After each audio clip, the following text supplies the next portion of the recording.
আলাইহি ওয়াসাল্লামের কাছে হাতে হাত দিয়ে কালমাটা পড়ে নিলেন।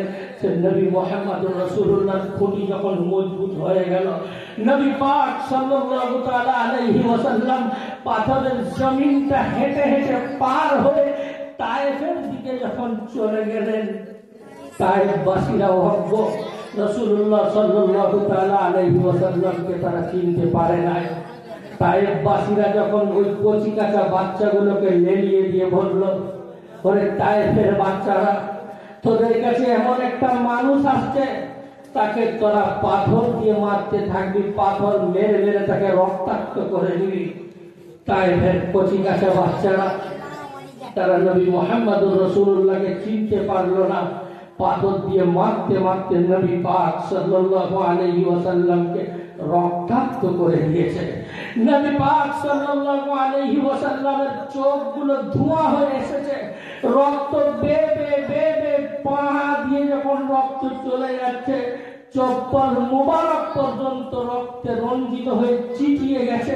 নবী পাক সাল্লাল্লাহু আলাইহি ওয়াসাল্লাম পথের ধারে বসে গেছে।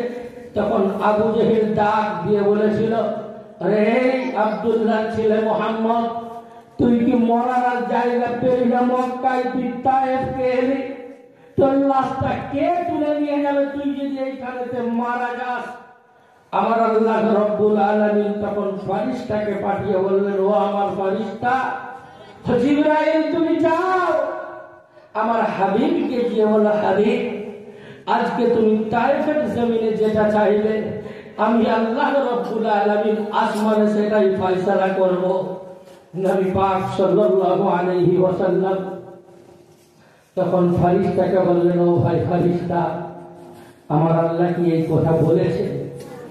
নবী পাক সাল্লাল্লাহু তাআলা আলাইহি ওয়াসাল্লামকে যখন বলে, নবী আমার তখন বলে, ফারিস্তা রে, আমি যদি আজকে আল্লাহকে বলি, আল্লাহ তায়েফের পাহাড়টা ওদের উপরে চাপিয়ে দাও, আমার আল্লাহ রব্বুল আলামিন তায়েফের পাহাড়টা ওদের উপরে চাপিয়ে দিবে।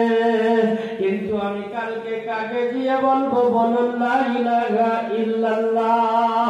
ও মুমিন মুসলমান, যদি কেউ অবুঝ হয়ে আমার ভাই আমাকে একটু মানে, আমি তার বদলা নেওয়ার জন্য পঞ্চায়েতের কাছে চলে যাই। ওইখানে যদি আমি না বিচার পাই তো আমি অঞ্চলেতে যাই, ওইখানে যখন না পাই আমি আরো কারো কত কত দরবারে চলে যাই। সেখানেও যখন আমি আমার বিচার না পাই তখন আমি পুলিশের দ্বারস্থ হয়ে যাই। আমার নবী সাল্লাল্লাহু তাআলা আলাইহি ওয়াসাল্লাম আজ থেকে ১৫০০ বছর আগে শিখিয়ে দিয়ে গেলেন, তোমাকে যদি কেউ মারে তো তুমি বদলা নিও না, তুমি তোমার উত্তম আদর্শটা তাকে তুলে ধরো। আমার নবী সেজন্য বলল, ফারিস্তাগণ, আর তায়েফের পাহাড়কে তুলে ওদেরকে চাপা দিতে হবে না। তায়েফের বাচ্চারা যদি জানতো আমি সেই মক্কার মুহাম্মদ বলাইতি, ওরা এরকম ভাবে আমাকে রক্তে রঞ্জিত করত না। ও আল্লাহ, তায়েফবাসীকে তুমি হেদায়েত দিয়ে দাও। ও ভাই ফারিস্তা, এমন একদিন আসবে ওরা ঈমান আনবে, কালমা পড়বে, তখন তো ইসলামের জন্য বলবালা হয়ে যাবে। আমার নবী সাল্লাল্লাহু তাআলা আলাইহি ওয়াসাল্লাম চলে এলেন। যখন